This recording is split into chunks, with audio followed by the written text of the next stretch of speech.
Herrera creo que también es importante. Tenemos que tener claro qué es una idea y qué es una ideología, que es aquel combo de ideas con emociones, que en el caso de Herrera es importante considerarlo porque cuando uno lo lee a Herrera tiene una tendencia emotiva, tiene una tendencia un poco romántica, pero si uno va al cerno y pela el árbol de las ramas de esa forma de escribir que tenía Herrera, que era tan florida, se queda con que de verdad ahí atrás hay ideas y no hay una ideología, sino que hay ideas que para mí son de una pureza que tienen que ver con una raíz muy fuerte filosófica.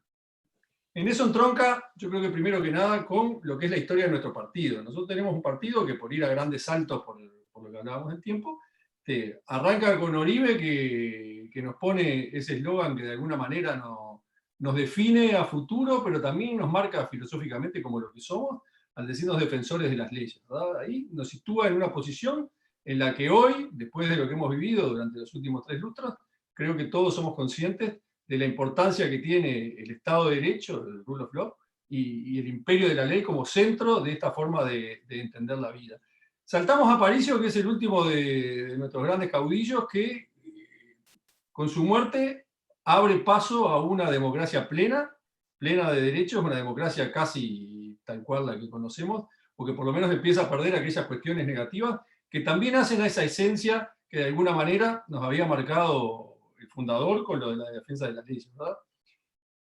Y ahí comienza a vislumbrarse, años después, el pensamiento de Herrera como jefe del Partido Nacional, en toda la obra de Herrera que es tan rica y que es tan larga y tan grande y tan difícil de abarcar y muchas veces de comprender y de hilvanar en sí misma, las cuales sienta para mí lo que son las bases del pensamiento del Partido Nacional, ¿verdad?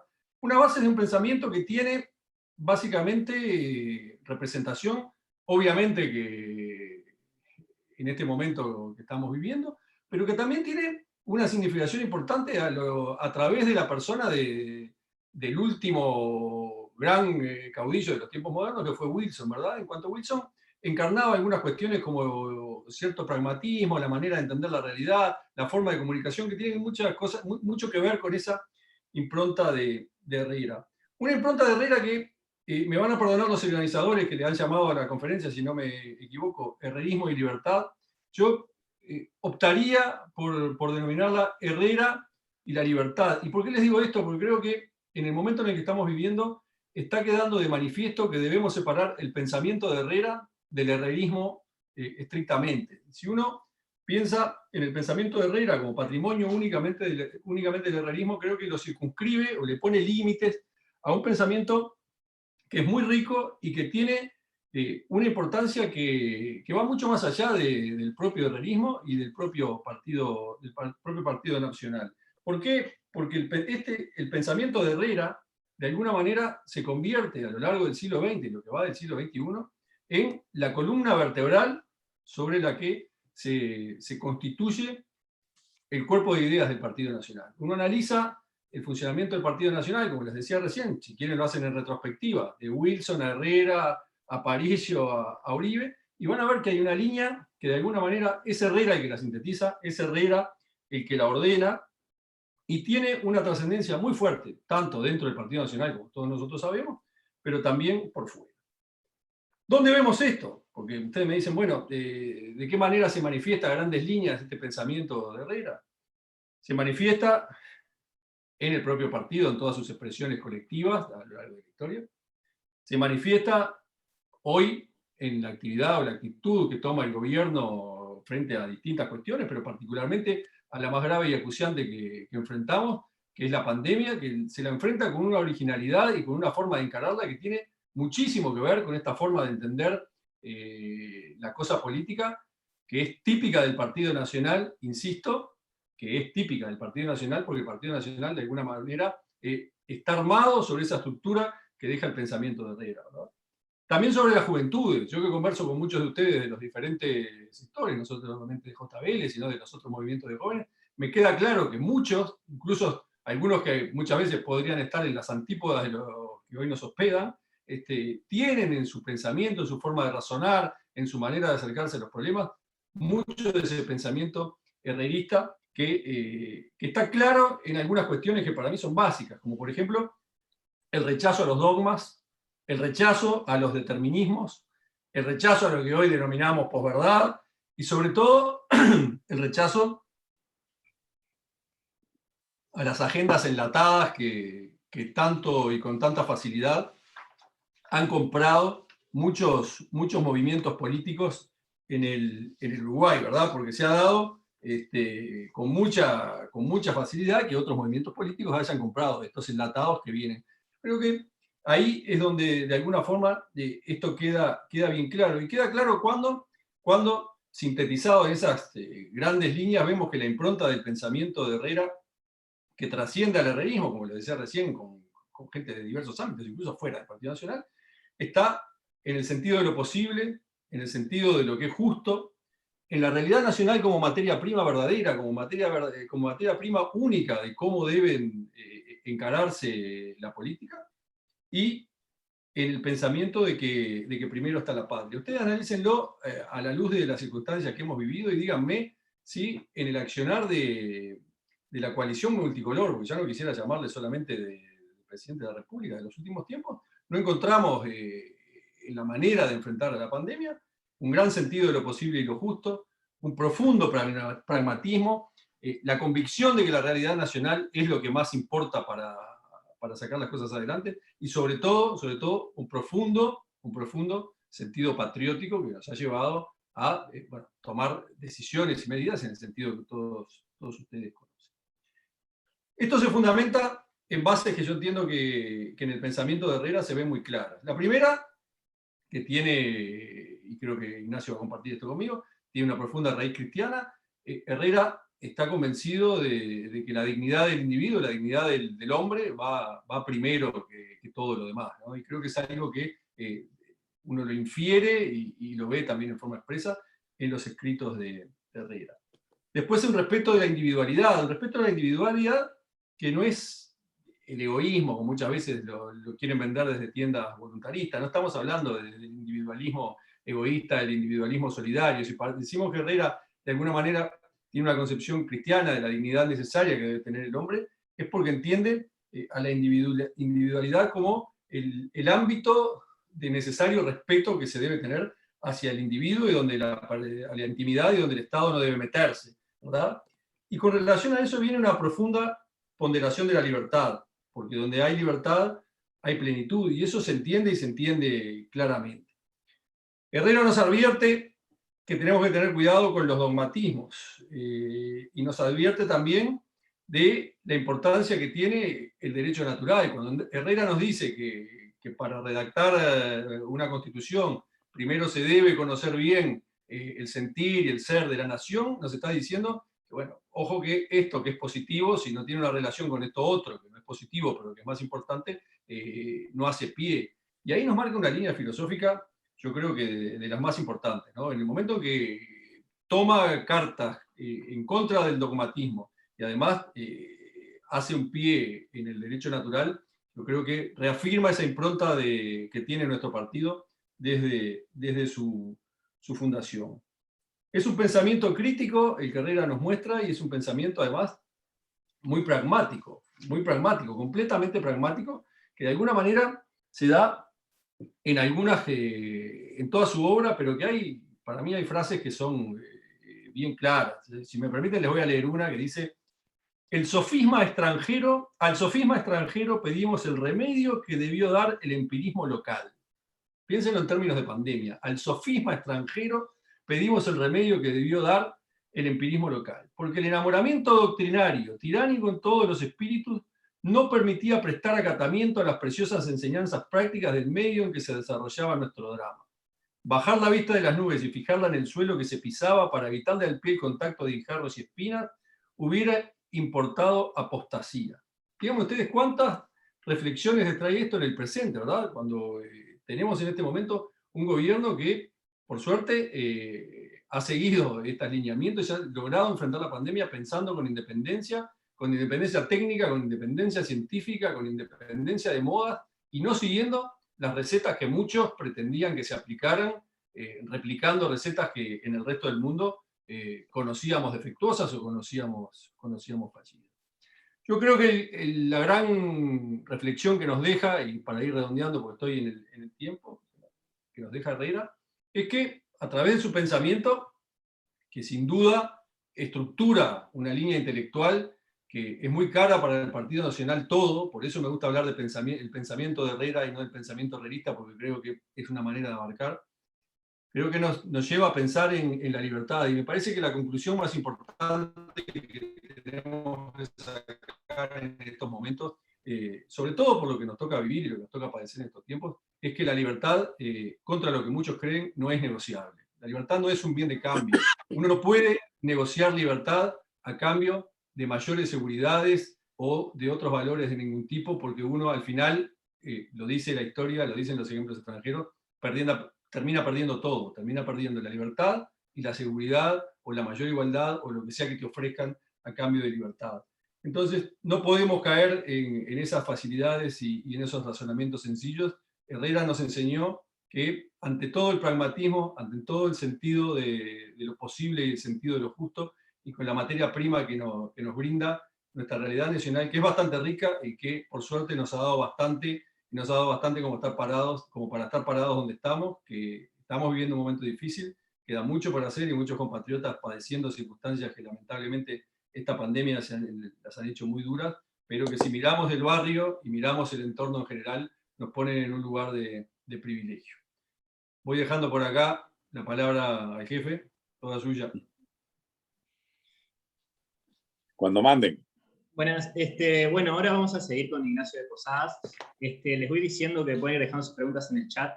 Cuando termine su intervención vamos a empezar a leer las preguntas, así que pueden ir escribiéndolas. Todo tuyo ahora, Ignacio. Bárbaro, gracias, buenas noches.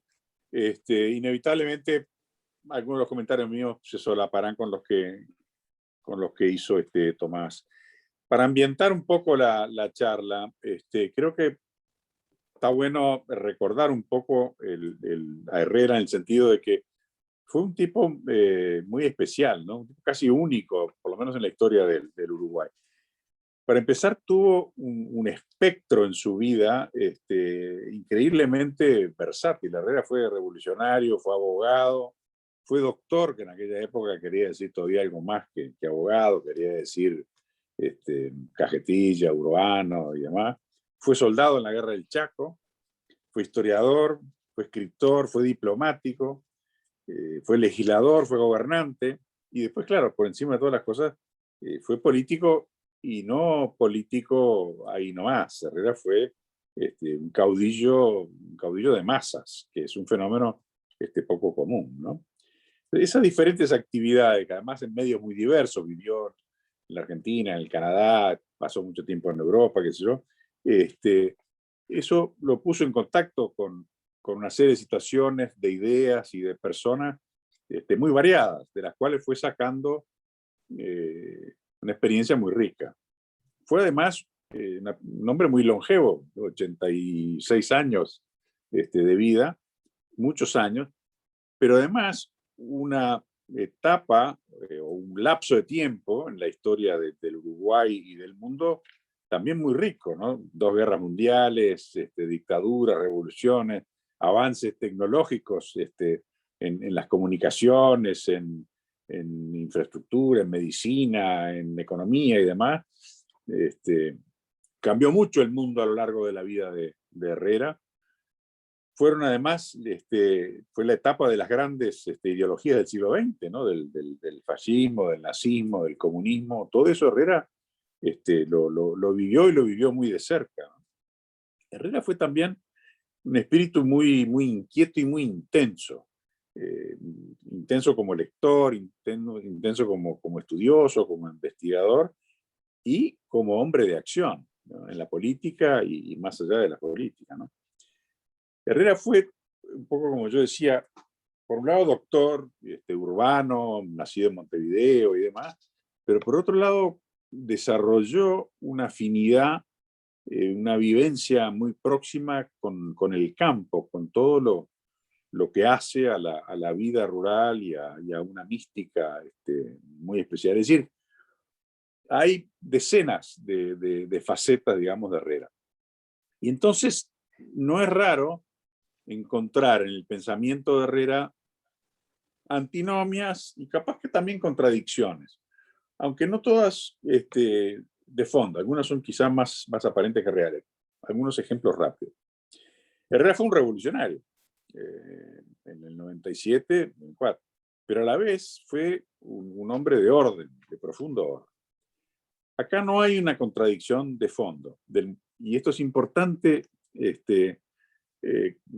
Todos nosotros vivimos todavía, a pesar de lo que hemos luchado, un relato dominante colorado, ahora compitiendo con el de la izquierda. Pero una de las cosas que hay que acordarse es que de la revolución del 97 y la del 4, no fueron revoluciones para tomar el poder, fueron movimientos para presionar al gobierno a respetar, a cambiar o a respetar reglas de juego, de hacerlas jurídicamente potables. Entonces, no hay en el Herrera revolucionario una persona contra el orden, sino al revés, ¿no?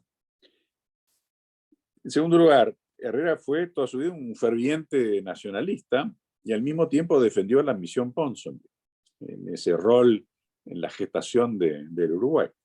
Tampoco acá hay una contradicción de fondo, porque si bien se trataba de una mediación extranjera, fue la forma de evitar una intervención extranjera de los vecinos. Hay ahí una primera muestra del realismo político y filosófico de Herrera.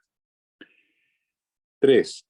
Herrera fue un gran admirador de la democracia americana y vamos a ver mucho de su pensamiento muy próximo al de los padres fundadores de Estados Unidos. Y al mismo tiempo fue un férreo antiimperialista. Herrera era partidario de lo que se llamaba la tercera posición, y que le costó, entre otras cosas, ser atacado por nazis en el Uruguay. Otra. Herrera fue filosóficamente conservador. Yo creo que no es distorsionado decir. Pero al mismo tiempo, Herrera, ya en 1905, como legislador, presentó junto con Carlos Roslo el primer proyecto de ley, esto Tomás, que está en el rubro, lo sabe muy bien, en materia de legislación social.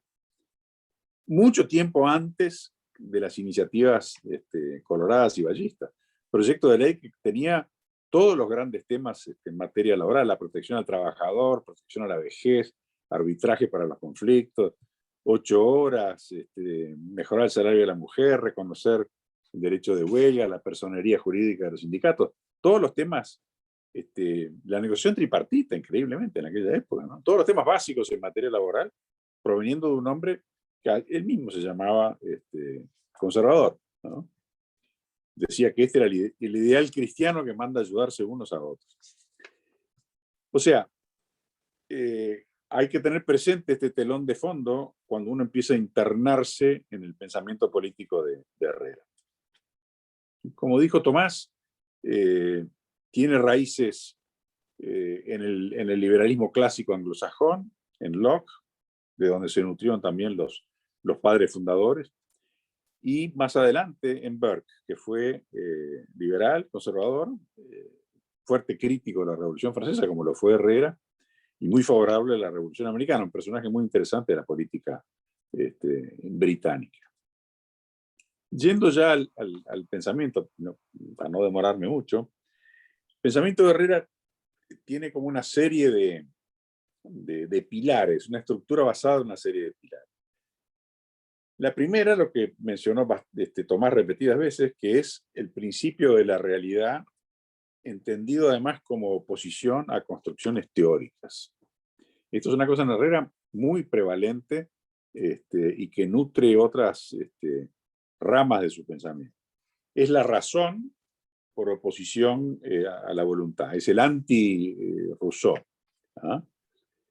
Herrera cree, como Burke, que las sociedades no se fabrican de un día para el otro, que eso es un acto de soberbia peligroso.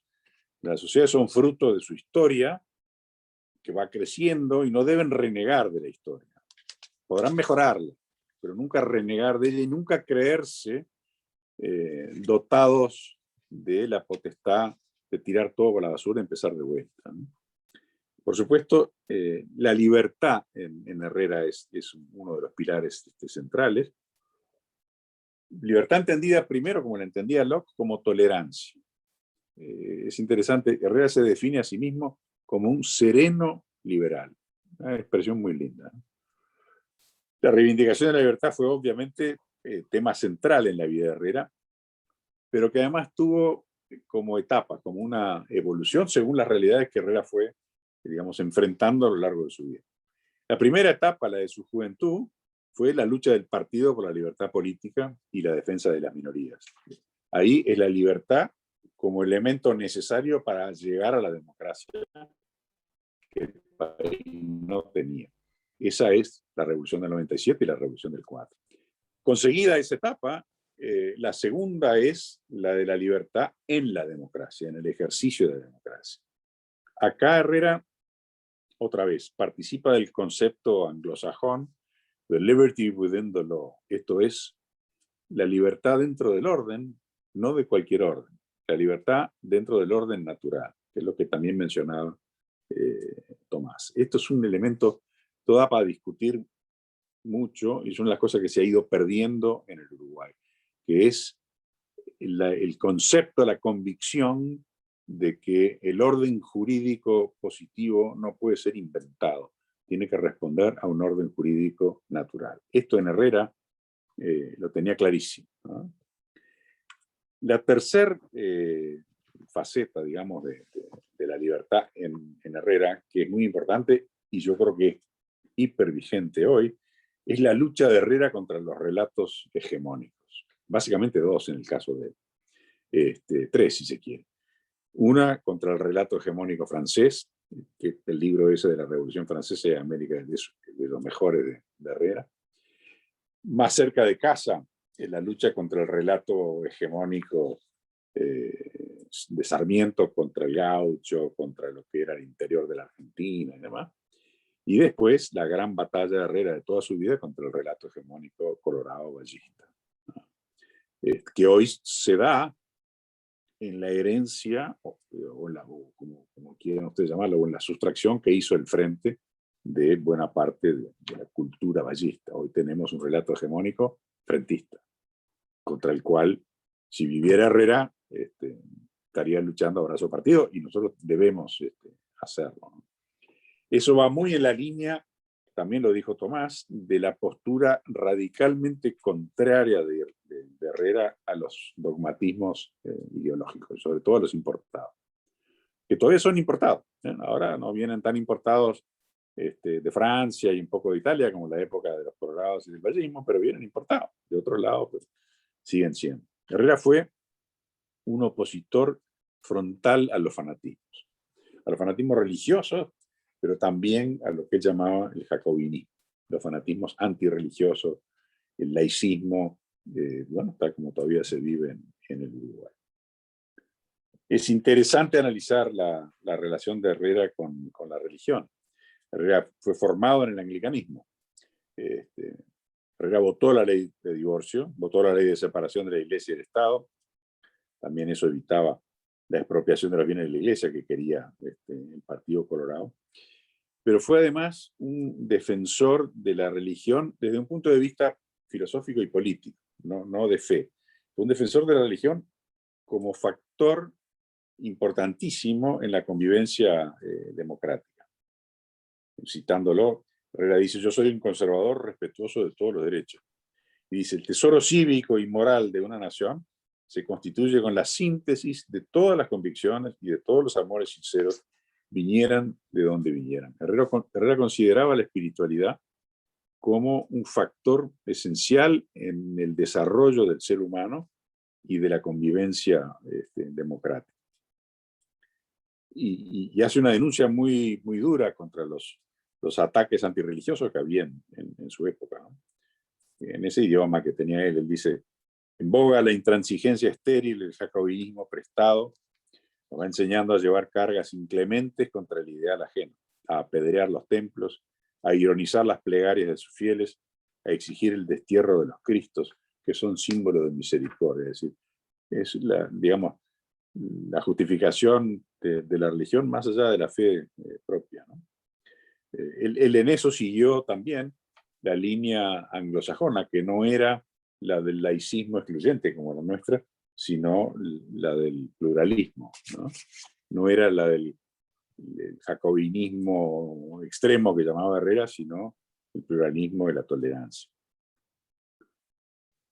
En Herrera, como en Burke, la libertad, además, va muy unida a un respeto por la historia y por la tradición. Herrera era contrario a lo que podríamos llamar el egalitarismo y contrario al estatismo como queramos llamar. Lo primero para Herrera es el hombre y la sociedad, y después las construcciones como el Estado. Y de ahí explica en buena medida la afinidad y el afecto de Herrera, doctor, por todo lo que es rural y que nace del campo. El campo es lo opuesto a las construcciones artificiales y lo opuesto a las modas ideológicas importadas. De ahí esa raigambre, no sé, telúrica, si se quiere, de Herrera, que continúa el herrerismo, pero lo vemos hasta el día de hoy, ciertamente en la calle Herrera y en Luis un poco también. Muy próximo a esto, en Herrera el concepto de patria está muy vinculado a esas dos cosas, está muy vinculado a la libertad y a la tradición. La patria para Herrera es producto de la historia y producto del medio. Él tiene ahí, él usa una palabra que quizá está un cacho pasado de moda, pero que es muy reveladora. Herrera habla de la patria como la querencia y dice que es así porque la palabra querencia viene de querer. Y eso está metido en el sentido íntimo del concepto de patria. Y al mismo tiempo, en esa visión realista que tenía Herrera, él es perfectamente consciente de los riesgos que vive nuestra patria, por su ubicación geográfica, por su tamaño, lo estamos viendo ahora en la relación con la Argentina, ¿no? Y es muy, está muy alerta y sostiene que hay que estar muy alerta en la defensa de esa querencia, que está amenazada vuelta a vuelta, y en este momento sí lo está. Nosotros somos hijos del principio de no intervención, somos hijos del principio de autodeterminación de los pueblos. El nacionalismo de Herrera, ese nacionalismo muy propio de Herrera, tiene plena vigencia hoy en día. Decantando, para no pasparlo ya demasiado.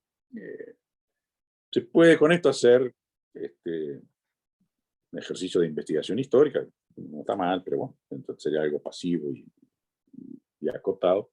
Se puede hacer un intento de canonización de Herrera y de producción de una ideología, que yo creo que sería un error, un grave error. O se puede encarar todo esto como un aprendizaje, es decir, hoy, esto que vimos tan rápidamente, ¿no? De todo eso, ¿qué se puede, o se debe inclusive, decantar o rescatar, ya no solo para sentirse realista, para ser realista, sino como blancos y como nacionalistas? Y claro, lo que yo les voy a decir no es objetivo, ¿no?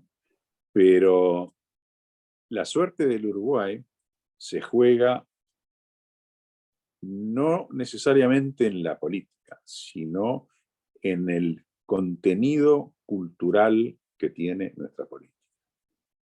Ahí se juega el presente y el futuro del Uruguay. Si se pierde, ese sector político va a perder. Y si ustedes quieren, la prueba del 9 es lo que le ocurrió al Partido Colorado. El Partido Colorado perdió su contenido. Se vació, lo terminó de vaciar el frente. Carece de contenido. Una de las cosas que el Partido Nacional no debe hacer es olvidarse o ignorar esa parte del contenido que le viene de la historia, que no va a ser el 100%, pero que es un bagaje importantísimo. Muy rápido.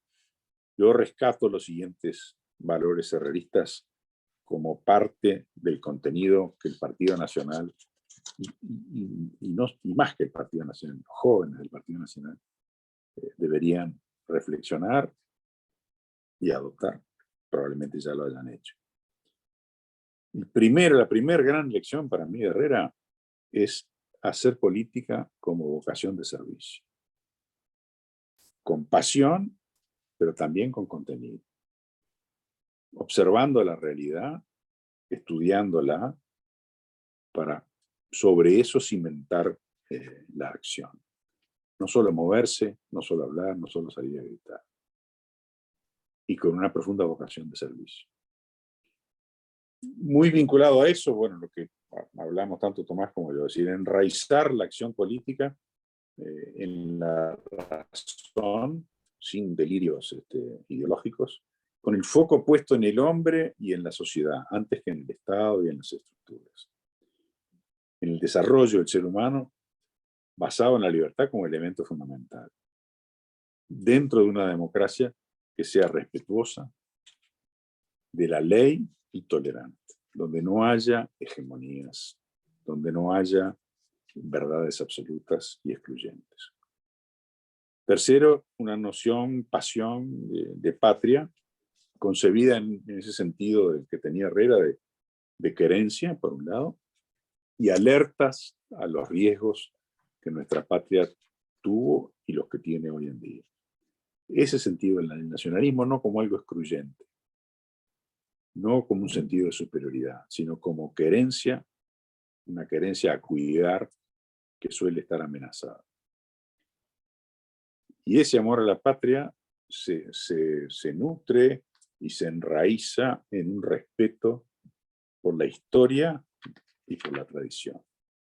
En el corazón de todo esto está el partido, tiene que estar el Partido Nacional, aportando su tradición, aportando su folclore, su emotividad.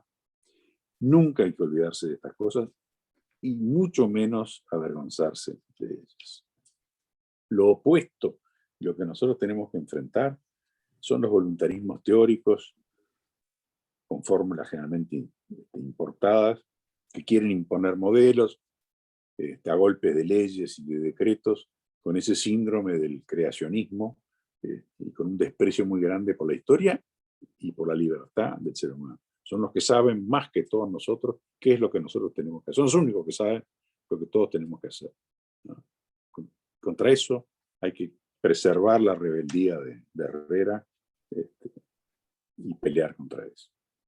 Cultivar la libertad como tolerancia, por respeto al ser humano, y conscientes de que es condición esencial para su desarrollo. Oponerse al egalitarismo y al estatismo. La libertad no sobrevive frente a las exigencias extremas del egalitarismo o del aparato del Estado. Respetar el pluralismo espiritual, el pluralismo religioso, el pluralismo político, por todo lo que he dicho antes. Es decir, hay una riqueza muy grande en ese pensamiento que ya no es solo herrerista, que es buena parte del pensamiento del partido.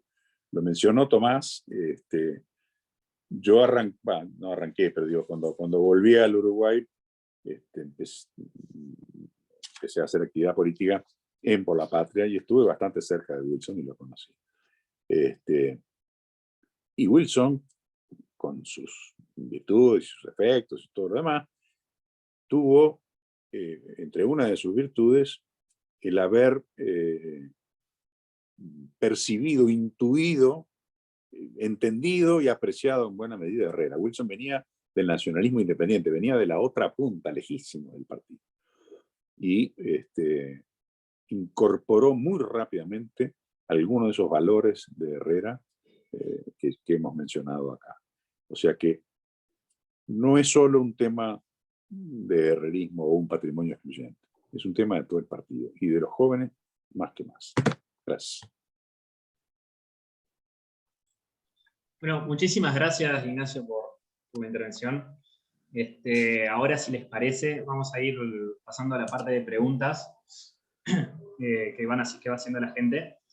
Voy a leer la primera, que es de Arturo Feber. Dice, hace unos días se lanzó la Unión Liberal Colorada, que celebró en el Partido Colorado.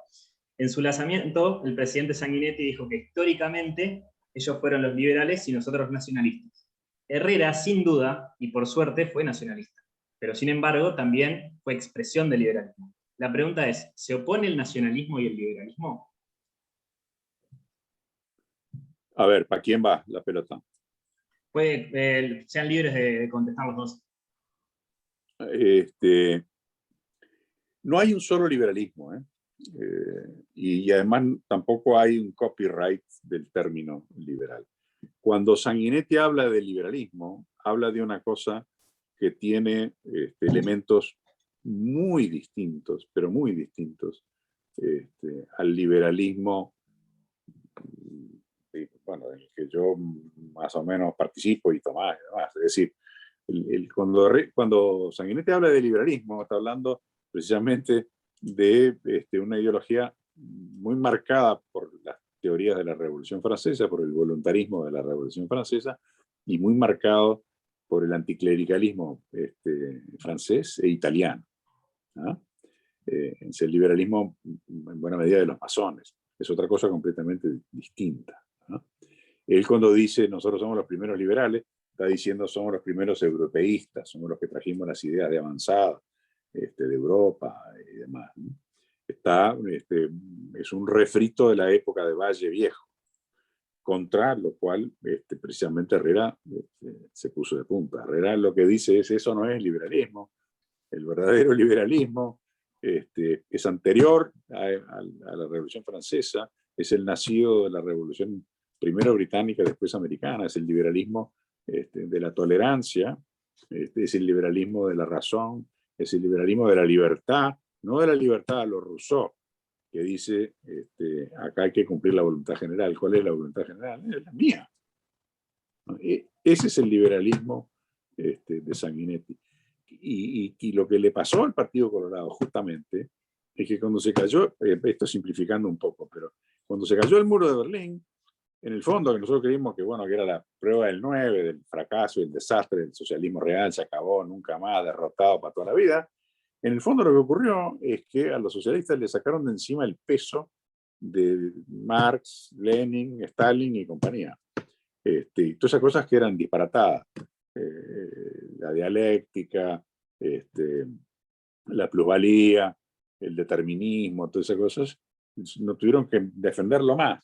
Y le quedó lo otro, le quedó Rousseau, les quedó la voluntad general, y en eso están.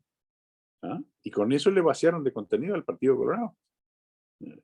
Ahora en la cabeza de digamos, en el lenguaje de Sanguinetti, los verdaderos liberales son los Astori, no él. Hay un punto también, Ignacio, ¿no? Que yo creo que en esa interpretación que hace Sanguinetti, que como bien decís vos, se adjudica el patrimonio sobre la llegada de la Ilustración al Uruguay, que es la que se manifiesta, creo que de forma más fehaciente, que es el fuerte relativismo que viene de la mano de esas concepciones rusonianas, ¿no? Donde todo se puede acomodar a lo que a mí me viene bien en este momento, y por lo cual se adoptan posiciones como todas las que hemos visto en los últimos tiempos y hace unos años, en las que el presidente Sanguinetti sostenía precisamente que con el patrimonio de la Ilustración en su bagaje, enfrentar determinadas cuestiones que son muy caras para el ser humano y para la vida en sociedad, precisamente por esa concepción que pasa por donde dice Ignacio, de Rousseau y de quién es el intérprete de la voluntad general, que suele ser el que está sentado en la silla, pero que también yo creo que si lo miramos en perspectiva histórica, nos deja con una visión más fuerte aún del Herrera revolucionario, porque el Herrera rebelde, ese que se pone de punta como contra todo esto, como un verdadero liberal, si lo miramos en perspectiva, de alguna manera se estaba enfrentando también a lo que, no de forma evidente, porque no era la manera, ni siquiera la coincidencia cronológica, pero que de alguna manera se hace ya presente con los primeros avances del voluntarismo en Uruguay, que es algo que es una cuestión que para los jóvenes debería ser objeto de estudio, que es la influencia de Gramsci en el Uruguay, ¿no? Que tiene un fuerte condimento en lo que hoy conocemos como izquierda, pero que no hay que dejar de considerarlo también a la luz del Partido Colorado, porque en ese primer vallismo hay mucho de eso en la manera de encarar la política. Muchas gracias.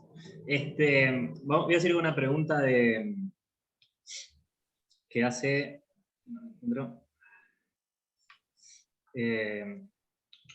acá.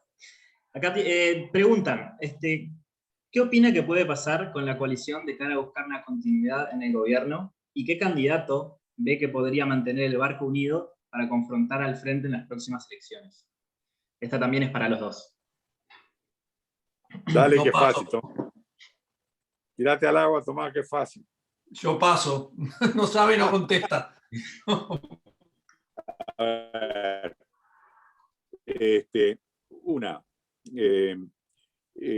paren con las candidaturas. Está bien, digo, todos chiveamos con esos temas, pero sáquenlos del centro de la atención. ¿Tá? Todos vamos a especular, la política tiene mucho de eso y no deja de ser divertido. Pero si torcemos el foco y empezamos por esa punta, estamos liquidados. Hoy en día no es el tema. Y no tiene que ser el tema, ¿no? Porque va a enredar la yegua al santo botón. Lo de la coalición es, primero, eso para mí es obvio. Lo de la coalición es bastante más complejo. A ver, y para no extenderme demasiado. Hay un fenómeno que está ocurriendo en buena parte del mundo, en la democracia, o un conjunto de fenómenos, que se caracteriza, entre otras cosas, por la atomización de los partidos, ¿no? Bueno, Brasil, ni hablemos, está pasando a Chile, en Perú desaparecieron los partidos, en Colombia el bipartidismo fue, la España de Tomás también fue, en Italia, bueno. Hay un fenómeno de fragmentación, de atomización de los partidos, que es malo, aún cuando no me gusta el otro partido, ¿no? Eso el Uruguay todavía, digamos, no le ha ocurrido. Uno podría quizá ver en Cabildo Abierto el principio de ese fenómeno. Yo creo que más allá de la postura que uno pueda tener con relación a Cabildo Abierto, la fragmentación de los partidos es mala cosa, ¿no? Es mala cosa. Yo preferiría ver fortalecido al Partido Colorado y volver a un equilibrio que no va a ser de dos partidos, pero que pudiera ser de 2 partidos y medio.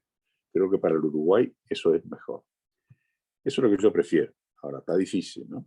El Partido Colorado está en una situación muy mala, que dicho sea de paso, no la va a sacar Sanguinetti, hablando de folletines viejos, garibaldinos, con su concepción del liberalismo. Precisa otra infusión, no solo de sangre jóvenes, sino de ideas, de valores y de entusiasmo. Pero bueno, entonces, la coalición ojalá que dure lo más posible, pero de cara al futuro del país y más allá de las candidaturas, a mí me gustaría ver un mayor equilibrio, porque de lo contrario vamos a depender pura y exclusivamente sobre el Partido Nacional. Que no está mal desde el punto de vista de que el partido está bueno y yo lo quiero mucho, pero a los efectos del funcionamiento de la democracia no es el ideal, ¿no? No es el ideal. Y creo también, alguna cosa yo he escrito sobre esto, de que el Partido Nacional, no el presidente de la República, porque está en una posición muy particular y no debe hacer política partidaria, pero que el Partido Nacional, empezando por su directorio, debe tener presente que no es una coalición. ¿Ah? Todo bien a nivel del gobierno del presidente de la República, pero acá nada de multicolor. Hay que fortalecer el Partido Nacional. No de una manera excluyente ni peleándose con nadie, sino otra vez acordándose de lo que le pasó al Partido Colorado, que despreció estas cosas y no las cuidó. Coalición fenómeno para gobernar, pero en el interín hay que regar las raíces del partido. Ahora tenemos una pregunta para Tomás. Pregunta Francisco Fresno. Tomás, ¿hacia dónde caminaría la legislación laboral de hoy bajo conceptos herreristas? ¿Hacia dónde debemos transformarla? No, a ver, no es un tema de legislación. Yo creo que lo primero que como herrerista, insisto en lo que hablaba al principio, como cualquier blanco que trata de razonar en clave de las ideas de Herrera, porque insisto con hacerlo más inclusivo que solamente para herreristas, el tema de las ideas de Herrera, porque si no parece que fueran patrimonio únicamente de los de doble tatuaje, que obviamente que es patrimonio nuestro, pero que lo queremos compartir generosamente al doctor Herrera con todos los demás. Yo creo que lo primero que hay que ver es hacer un análisis práctico como era Herrera en la realidad de dónde venimos. Y venimos de un tiempo en el cual los platos de la balanza estaban desequilibrados. Entonces yo creo que lo primero que se advierte con este gobierno es que poniendo el foco en esa realidad, a lo que se apunta, y está bien claro, es a un accionar ecuánime, ¿verdad? A que el Estado, en este caso el Ministerio de Trabajo, esté situado como una institución reconocida por su ecuanimidad y que hace que todos los actores vinculados a las relaciones laborales vean en él un instrumento legítimo que puede contemplar y que puede conciliar entre sus intereses, que era algo que hasta hace un tiempo no pasaba porque no era la percepción, ¿verdad? En otros tiempos quizá la percepción fuera contraria, de que la balanza estaba para otro lado. Nuestra intención, que es lo que está plasmado en el plan de gobierno y las ideas que se presentaron por escrito, tanto por el Partido Nacional como por la coalición, está como foco, como centro, devolver la ecuanimidad al Ministerio de Trabajo, que creo que es algo que se está logrando con un gran trabajo de todo el equipo liderado por el ministro Mieres, y además un foco puesto en que es algo, una impronta también muy de la realidad y de una interpretación del presidente de la República de esto, en una impronta del diálogo sobre el conflicto. Veníamos de un tiempo en el que el conflicto era la principal herramienta de comunicación, ¿no? Y eso de alguna manera va cambiando. En lo particular, en el pensamiento, a mí lo que me preocupa, y el otro día lo decía en una entrevista en el diario El País, es tratar de avanzar modernizando las relaciones laborales, primero tratando de zafar de la vocación legiferante que toda la vida tuvo el Uruguay, porque como bien decía Ignacio hace un rato, esa impronta de larga tradición colorada de ir moldeando la voluntad a golpe de ley ha permeado también fuera de las propias fronteras del Partido Colorado y es parte de la uruguayidad, que es otro de los temas que darían para hablar mucho, ¿verdad? Entonces, ir en contra de esa vocación legiferante es algo fundamental, pero sobre todo también reconocer que el Uruguay, y pensándolo en clave del pensamiento de Herrera, necesita no una reinvención ni reformular nada, porque también esa acumulación positiva de la que Herrera hace centro, ¿verdad? De no perder de vista el pasado y la construcción de la propia sociedad que se da a sí misma en forma espontánea y demás, pero sí nos hace necesario mirar el futuro en una clave de relaciones laborales que no esté atada en los viejos principios de Pla Rodríguez, que partían de una base de una dicotomía onda Guerra Fría que ya fue. Debemos de mirar el Uruguay con apertura y dejar de mirarnos el ombligo, porque si no estamos fritos. Pregunta para Ignacio. ¿Por qué ser nacionalista y no ser internacionalista?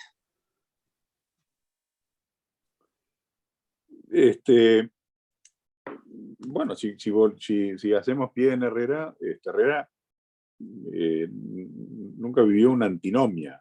Es decir, Herrera no fue nacionalista en el sentido de encerrarse en el Uruguay. Una de las cosas lúcidas que tuvo Herrera fue tener por delante cuál tiene que ser la política internacional del Uruguay. Ser nacionalista no es, en el sentido del Partido Nacional, ni en el sentido de Herrera, no es ni sentirse superior a los demás, ni aislarse de los demás. Es apreciar y conservar lo propio, pero no es excluyente. Otra vez, en esos, Sanguinetti está haciendo, digamos, una comparación trucha, en el sentido, yo soy liberal, él es nacionalista quiere decir contra lo que viene de afuera contra el europeo, pero no, señor, no tiene nada que ver con eso. De hecho, además, Herrera vivió buena parte de su país en el exterior, lo conoció y lo apreció. Ser nacionalista no quiere decir estar en contra, por ejemplo, de la globalización hoy en día. No, absolutamente no. Pero quiere decir ver las cosas a partir de la querencia.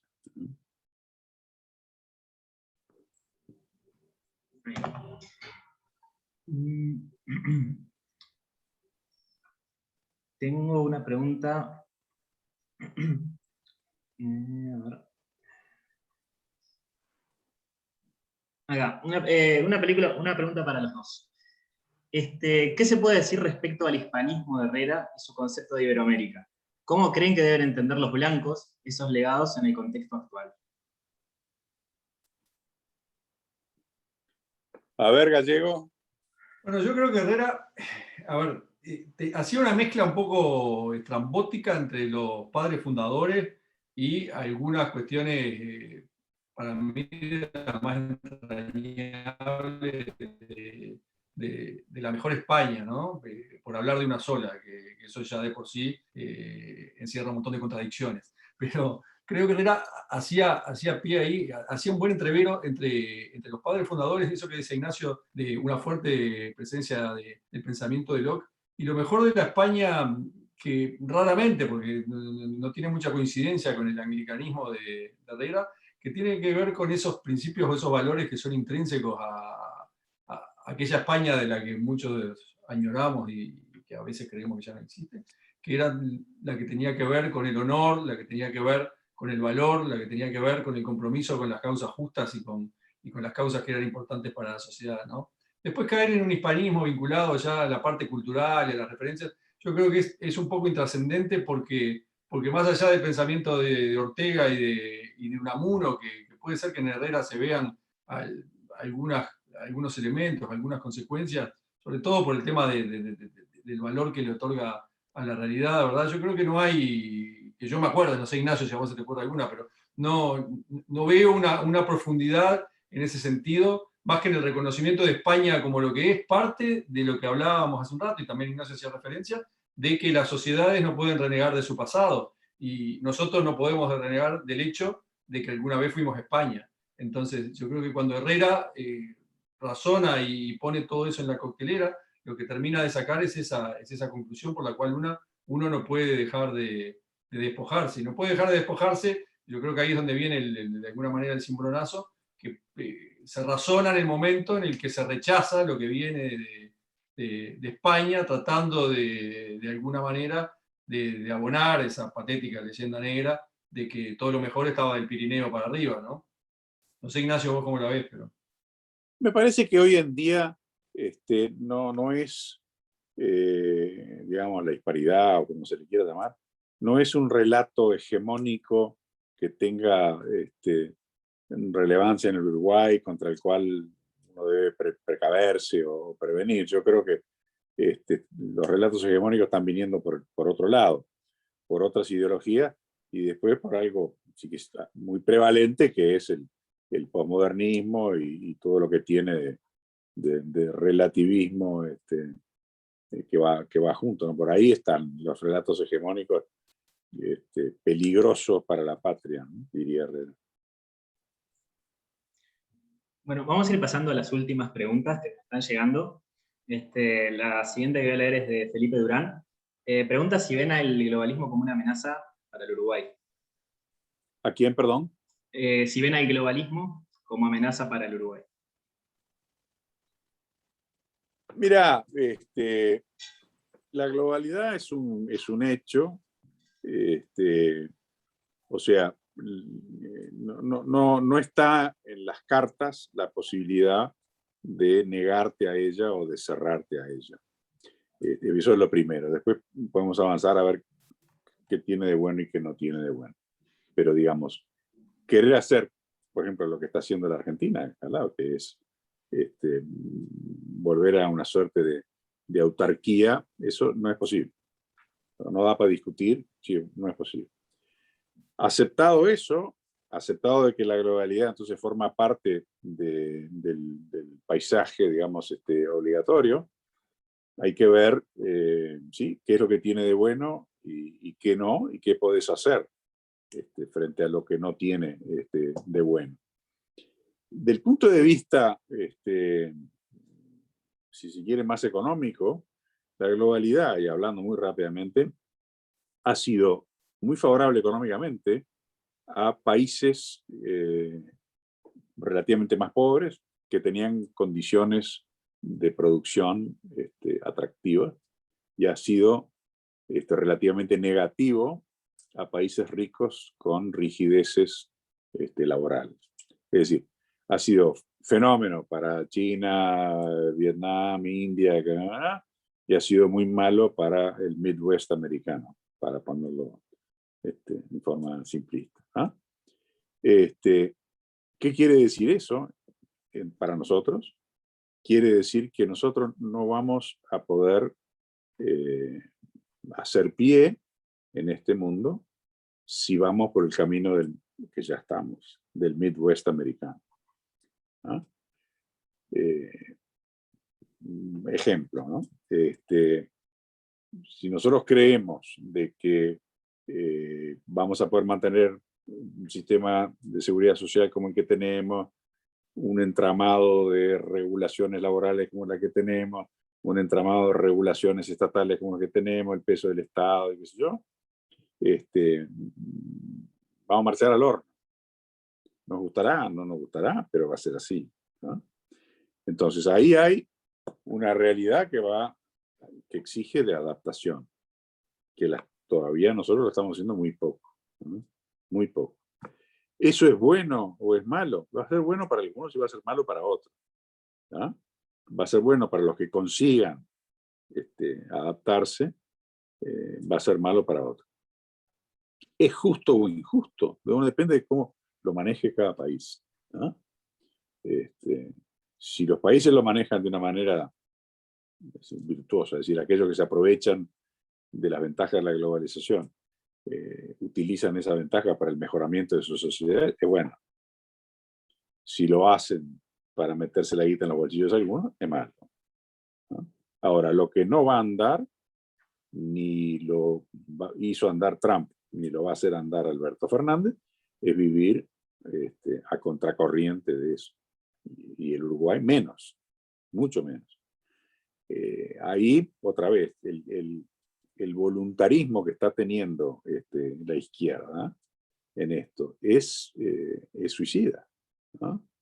Es hacerle creer la juntada de firmas, si quiere, que es traer a la realidad cotidiana nuestra estos temas, ¿no? Decirle a los tipos, mira, vos te vas a poder oponer a todas estas cosas y no va a pasar nada y vas a estar chiche, o decirles, como ya están diciendo, te quieren subir la edad de jubilación porque te quieren embromar, por ejemplo. Esas cosas es voluntarísticamente oponerse a la realidad, y eso tiene consecuencias negativas, sin duda. Yo creo, Bruno, que yendo a lo que aclaraba Felipe después de globalismo y libertad, ahí, pensado en clave de Herrera, hay que tener bien presente también ese nacionalismo bueno, no excluyente del que hablaba Ignacio, porque las organizaciones internacionales toman un papel fundamental en la vida de este mundo hiperconectado y globalizado. Y para eso se requieren tener identidades nacionales que, sin caer en la parte negativa de tener una identidad, estén muy seguras de sí mismas, sean firmes, sean capaces de no mirarse el ombligo, sean capaces de participar de los organismos multilaterales cuando hay que participar, y ser capaces también de plantarse y decir que no cuando hay que decir que no, y no comprar todo lo que viene de afuera, porque esto está permeando no solamente los campos del comercio, los campos de la economía, sino que de manera muy sesgada, bueno, ya ha pasado en nuestro país en alguna oportunidad, vamos viendo como también va permeando el mundo del derecho. Fíjense que hay casos ya de control de convencionalidad, es decir, de leyes que no solamente ya tienen que estar de acuerdo a la Constitución, sino que tienen que estar de acuerdo a los tratados internacionales. Y eso termina de alguna manera delegando hacia afuera muchas de las potestades y de las facultades que son del propio gobierno. Y ahí hay que tener cuidado y hay que plantarse, como le diría Herrera, parados en la realidad y parados con la sensatez de sí cuando al Uruguay le sirve, no cuando al Uruguay no le sirve, y no comprar todo lo que viene, como les decía al principio, en agendas enlatadas, porque a veces parece que todo lo que sea Agenda 2030 y ese tipo de objetivos es todo bueno. Bueno, uno tiene que tener la suficiente independencia intelectual para razonar qué conviene y qué no conviene. Muchas gracias. Vamos a pasar a la pregunta final, ya que estamos llegando al último momento de la charla. Así que paso a leerla. Preguntan, ¿qué opinan acerca del estado actual de las empresas públicas y los monopolios del Estado? Yo me eximo de contestar. A ver,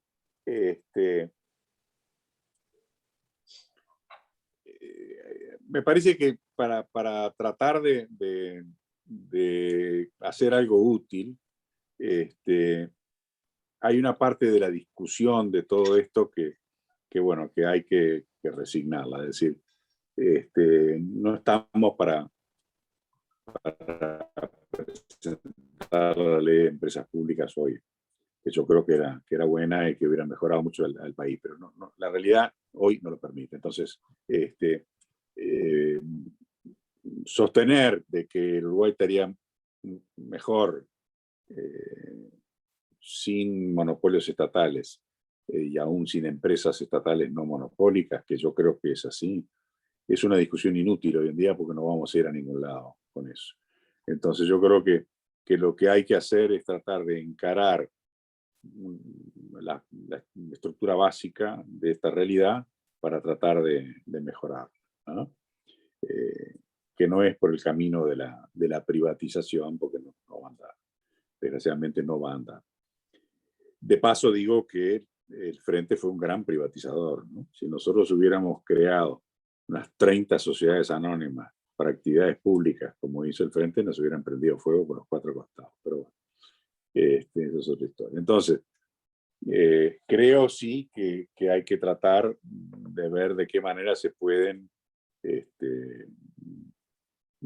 privatizar en la gestión, por decirlo simplísticamente, esas empresas que no vamos a poder privatizar jurídicamente. Me parece que más allá de eso no están dadas las cartas hoy en día. Bueno, primero que nada quería anunciar que la charla va a ser subida a YouTube mañana en nuestro canal. Pueden buscarlo de Juventud Blanca por la Libertad. También pueden seguirnos en redes, JBL1836 en Twitter y JBlanca Libertad en Instagram. Y como mensaje final, les pregunto si tienen alguna despedida o algún mensaje final sobre el tema, como para ir cerrando la charla a ambos. Mirá, yo ya lo dije, para mí lo más importante es no dejen nunca de ser blancos. Es el valor más importante que tiene el Uruguay contemporáneo a preservar. Yo creo lo mismo, que no dejen de ser blancos, pero además tengan claro que como blancos una de las principales obligaciones es pensar y pensar bien, como lo hacía Herrera. Así que síganle metiendo pienso a todo esto, sin importar cuáles sean los grados para acá o los grados para allá que cada uno tenga en su pensamiento, pero traten de buscar fundamento, porque un país sin discusiones serias, sin discusiones con pies en la tierra, termina siendo un país de eslóganes y eso no da y no es además digno de nuestro partido. Muchas gracias, muchachos. Bueno, desde la juventud les agradecemos mucho por su tiempo y por la tremenda charla que dieron. Así que ojalá volvamos a hacer otras en un futuro. Muchas gracias a todos por venir y como les comentamos, ya mañana van a poder encontrar la charla en YouTube. Así que estén atentos a las redes. Gracias, muchachos. Un abrazo y nos vemos. Hasta luego. Chao.